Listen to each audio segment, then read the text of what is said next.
Le journal Écho de Lyon Décideur vous est présenté par SG Auvergne-Rhône-Alpes.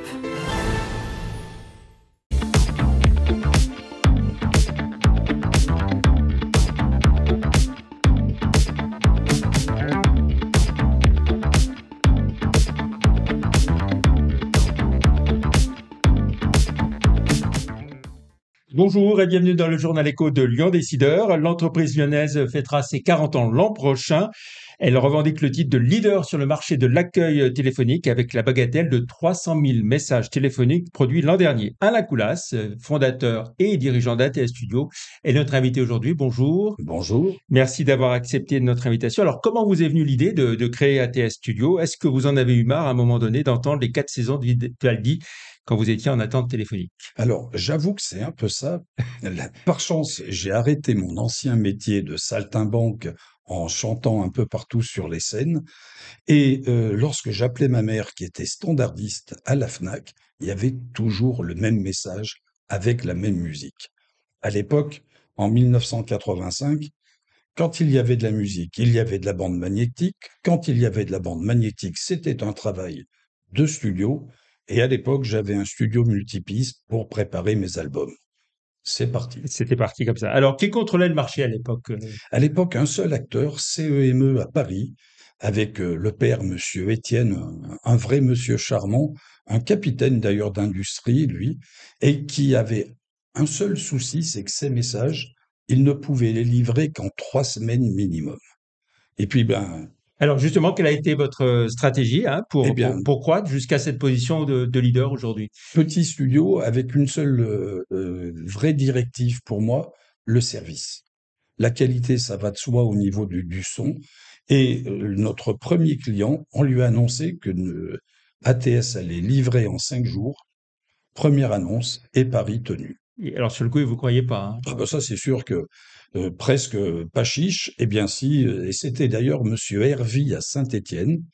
Et 5 jours après, je lui ai amené ses cassettes en disant: «Votre première commande, la voici».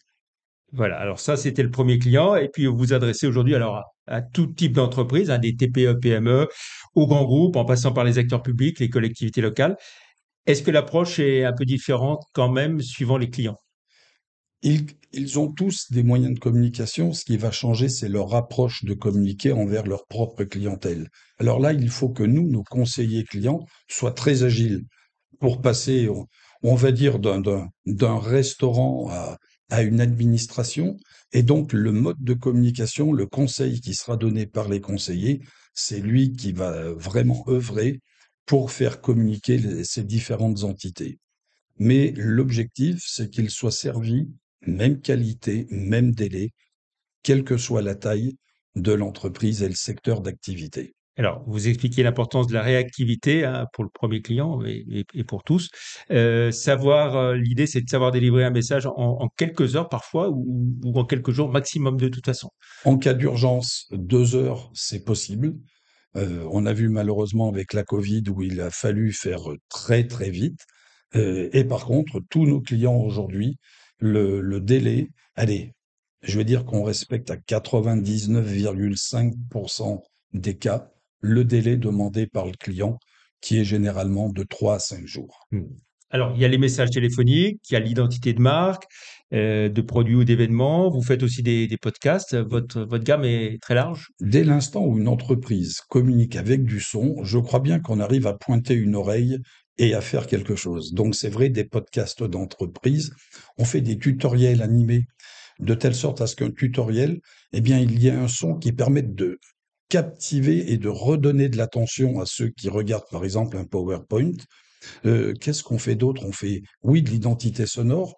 C'est vrai, de l'identité sonore de marque et l'identité sonore de produit. Le cinquième sens du vin, qui est un Hmm. produit, qui est une analyse euh, du vin.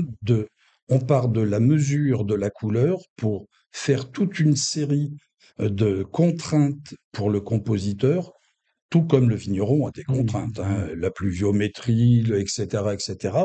Et il faut que ces contraintes soient l'ADN sonore du vin de ce vigneron. Hmm. Hmm. Faudra tester un jour. Alors, dans l'attente téléphonique, il y a à la fois un message musical et puis un message sonore, une voix off. Comment les deux sont-ils montés Alors l'un après l'autre, ensemble? nous avons Comment ça se passe? beaucoup de comédiens et de comédiennes, hein, qui sont des intermittents du spectacle. On va dire qu'on a à peu près 120 comédiens et comédiennes et ils enregistrent les textes. On écoute les textes de telle sorte à éliminer tous les petits bruits parasites, etc., etc. Ça part après dans les studios, où là, c'est un mixage manuel aussi, d'accord, qui est fait par un ingénieur ou un technicien du son. Et puis on livre le définitif au client final. Alors, vous l'avez dit, vous faites appel à des comédiens, des intermittents du spectacle. Combien, vous l'avez dit, 120, hein, c'est ça? 120. Et puis, vous proposez aussi des accents particuliers. Ah ben oui, parce Vous que adaptez à tous alors les coins de France. déjà, on fait des accents, pardon, des messages en niçois, on en fait en ch'ti, on en fait donc toutes ces régions de France qui ont une vraie particularité, une identité, bah, il faut les mettre en avant. Et bien sûr, après, alors où c'est des fois très compliqué, c'est style par exemple un message en américain où la personne veut vraiment un accent texan. Pas sûr qu'on arrive, nous, à vraiment reconnaître que ce soit du pur Euh, accent texan. mais vous avez essayé en tout cas. Ah, Alors, mais on a livré. alors, vous rayonnez sur tout le territoire national. Est-ce que vous avez aussi des projets de développement européen? Alors, il existe un ATS Studio en Suisse, donc ATS Studio Suisse, ou qui commence à rayonner un peu. Et 2024 ou 2025, on devrait, j'aime bien dire, on devrait s'amuser à aller voir quelques pays européens. Par Euh, exemple? Par exemple, certainement l'Allemagne et certainement un peu plus haut sur les pays nordiques. Alors, vous livrez 1300 messages par jour, soit 300 000 messages, on l'a dit, hein, par an. C'est impressionnant. Est-ce que ça veut dire que l'automatisation est très poussée? Non, non, c'est tout. C'est de la voix humaine, c'est du mixage humain, où il faut garder, si vous voulez, cette imperfection de l'humain pour donner la sensibilité du message, du mixage et avoir quelque chose qui soit harmonieux. Hmm. Donc, nous restons avec cette qualité humaine. Hmm. Alors, vous y arrivez quand même parce que vous avez 10 studios numériques, hein, Oui, c'est ça? sur Lyon-Vez, donc 10 studios numériques qui fonctionnent au moins 5 jours par semaine et au moins un set par jour. De temps en temps, comme par exemple là, les périodes d'annonce de congés ou les périodes de vœux, on est obligé de faire des sets complémentaires et là, on fait appel à d'autres techniciens du son. Alors, retour sur l'année 2023 qui a été une année importante pour vous, hein, avec deux acquisitions, une agence de communication sonore et puis les studios Palace à Moulins. Donc, quelles ambitions avec ces nouvelles structures intégrées au groupe? Alors concernant Brandysond, l'intérêt, c'est d'être vraiment dans un marketing sonore et de pousser vraiment l'exigence que le client peut avoir sur l'utilisation, sur l'UX, donc vraiment être sur du marketing sonore. Studio Palace, New Studio Palace à Moulins, a un vrai métier complémentaire que nous, on ne connaissait absolument pas, c'est le bruitage des films. Et on travaille énormément avec donc le cinéma indien.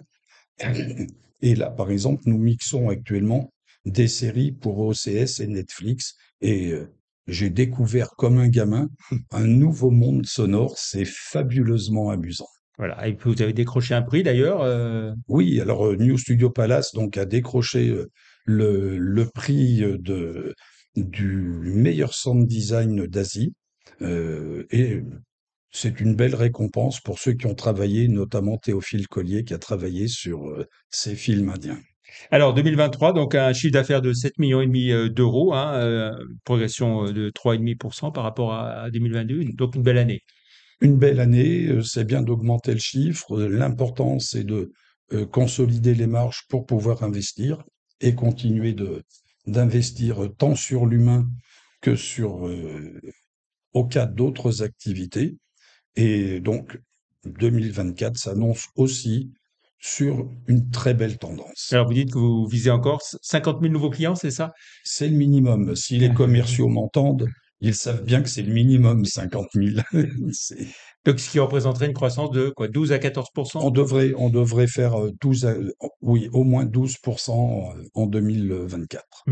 C'est Alors, de plus en plus, hein, on parle d'identité visuelle, sonore, musicale. Vous avez parlé par rapport au vin, identité olfactive aussi des entreprises. Est-ce que vous travaillez avec d'autres prestataires? Alors, on peut travailler avec différents prestataires, notamment pour des parfums sur lesquels on essaye de trouver l'harmonie entre le nez et justement le son.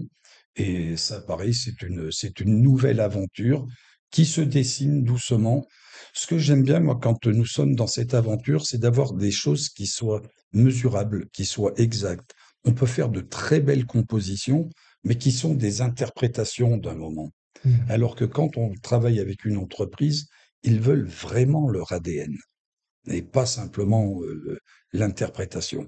Donc, nous sommes en train de partir aussi sur cette piste-là. Alors, je le disais au début de cette émission, les 40 ans d'ATS Studio l'an prochain, vous avez déjà réfléchi à quelques événements autour de... Alors, je fais carrément un appel à la population. Si vous avez de belles idées, je suis preneur et qu'on les partage. Voilà, dans toutes ces musiques d'attente téléphonique, est-ce qu'il y en a quelques-unes qui vous ont marqué, Alors, coups de cœur, des coups de cœur? c'est évident il y a toujours des moments, il y a, tiens, quelque chose qui m'a touché et qui m'a en même temps amusé, c'est une clinique qui tous les mois faisait donc le signe du zodiaque pour ces beaux petits bébés qui arrivaient. Et ce qui était touchant, c'était la réaction des infirmières qui disaient, mais si vous saviez le nombre d'appels où les papis, les mamies disaient, vous pouvez me redire l'horoscope de mon petit-fils, c'est top. Merci beaucoup, Alain Colas, d'être venu sur le plateau du Journal Écho de Lyon Décideur. On se retrouve vendredi prochain pour une autre émission. Merci, très bon week-end, au revoir.